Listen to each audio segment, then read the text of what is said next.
ನಮಸ್ಕಾರ ಸ್ನೇಹಿತರೆ. ಭಾರತೀಯ ರಿಸರ್ವ್ ಬ್ಯಾಂಕ್ ಒಂದು ಭರ್ಜರಿ ಗುಡ್ ನ್ಯೂಸ್ ಅನ್ನ ತಂದಿದೆ. ಹೌದು ಸ್ನೇಹಿತರೆ, RBI ದೇಶದ ಎಲ್ಲ ಬ್ಯಾಂಕುಗಳಿಗೆ ಸಾಲದ ಸಂಬಂಧದಲ್ಲಿ 6 ಹೊಸ ನಿಯಮಗಳನ್ನು ಜಾರಿಗೆ ತಂದಿದೆ. ಈ ನಿಯಮಗಳು ಎಲ್ಲ ಗ್ರಾಹಕರಿಗೂ ಕೂಡ ತುಂಬ ಉಪಯೋಗವಾಗಲಿದೆ. ಇವತ್ತು ನೀವು ಯಾವುದೇ ಬ್ಯಾಂಕಿನಲ್ಲಿ ಆಲ್ರೆಡಿ ಸಾಲ ಮಾಡಿಕೊಂಡಿದ್ದರು ಅಥವಾ ಮುಂದಿನ ದಿನಗಳಲ್ಲಿ ಸಾಲ ಪಡೆಯಲು ಯೋಚಿಸುತ್ತಿದ್ದರೆ ಈ ವಿಡಿಯೋ ನಿಮಗೆ ತುಂಬ ಉಪಯುಕ್ತವಾಗಲಿದೆ. ಆದ್ದರಿಂದ ವಿಡಿಯೋವನ್ನು ಕೊನೆವರೆಗೂ ನೋಡಿ, ಹಾಗೆ ವಿಡಿಯೋಗೊಂದು ಲೈಕ್ ಮಾಡಿ. ಬನ್ನಿ ಸ್ನೇಹಿತರೆ, ವಿಡಿಯೋನ ಸ್ಟಾರ್ಟ್ ಮಾಡೋಣ. ಮೊದಲನೇದಾಗಿ ಬಡ್ಡಿ ದರದ ಪಾರದರ್ಶಕತೆ. ಇನ್ನು ಮುಂದೆ ಯಾವ ಬ್ಯಾಂಕ್ ಎಷ್ಟು ಬಡ್ಡಿ ದರ ವಸೂಲಿ ಮಾಡುತ್ತಿದೆ ಅನ್ನೋದನ್ನು ಸ್ಪಷ್ಟವಾಗಿ ಗ್ರಾಹಕರಿಗೆ ತಿಳಿಸಿ ಹೇಳಬೇಕು. ಹಾಗೆ ಬಡ್ಡಿ ಹೇಗೆ ಲೆಕ್ಕ ಹಾಕುತ್ತದೆ, ಏನೇನು ಚಾರ್ಜಸ್ ಸೇರಿದೆ ಎಂಬುದನ್ನು ಎಲ್ಲ ಗ್ರಾಹಕರಿಗೆ ತಿಳಿಸಿ ಹೇಳಬೇಕು. ಇದರಿಂದ ಹೆಚ್ಚು ಬಡ್ಡಿ ಬಾಧೆಯನ್ನು ತಪ್ಪಿಸಬಹುದು.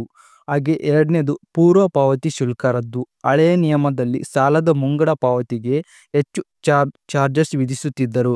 ಆದರೆ ಈಗ RBI ಆದೇಶದಂತೆ ಯಾವುದೇ ಪೂರ್ವ ಪಾವತಿ ಶುಲ್ಕವಿಲ್ಲ. ಇದು ಗ್ರಾಹಕರಿಗೆ ಸಾಲ ಮರುಪಾವತಿಸಲು ಸುಲಭ ಮಾದರಿಯಾಗುತ್ತದೆ.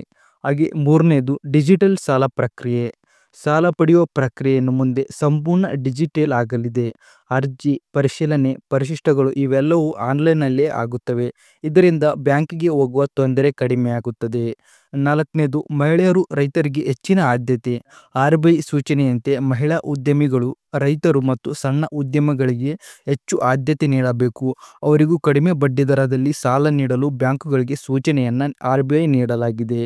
ಹಾಗೆ ಐದನೇದು EMI ಪಾವತಿಗೆ ಸ್ಪಷ್ಟ ಮಾಹಿತಿ. ಪ್ರತಿ ಗ್ರಾಹಕರಿಗೆ EMI ಪಾವತಿ ದಿನಾಂಕ ಮತ್ತು ಬಡ್ಡಿ ದರದ ಬಗ್ಗೆ ಸಂಪೂರ್ಣ ಮಾಹಿತಿಯನ್ನು ತಿಳಿಸಬೇಕು ಎಂದು ಕಡ್ಡಾಯವಾಗಿದೆ. ಇದು ಸಮಯಕ್ಕೆ ಪಾವತಿ ಮಾಡಲು ಸಹಾಯ ಮಾಡುತ್ತದೆ ಹಾಗೂ ದಂಡವನ್ನು ತಪ್ಪಿಸಲು ಸುಲಭ ಮಾಡುತ್ತದೆ. ಹಾಗೆ ಆರನೇದು ಸಾಲ ಪುನರಾವರ್ತನೆ ಸೌಲಭ್ಯ. ಕೆಲಸ ಕಳೆದುಕೊಂಡವರು ಅಥವಾ ಆರ್ಥಿಕ ಸಂಕಷ್ಟದಲ್ಲಿ ಇರುವವರಿಗೆ ಸಾಲವನ್ನು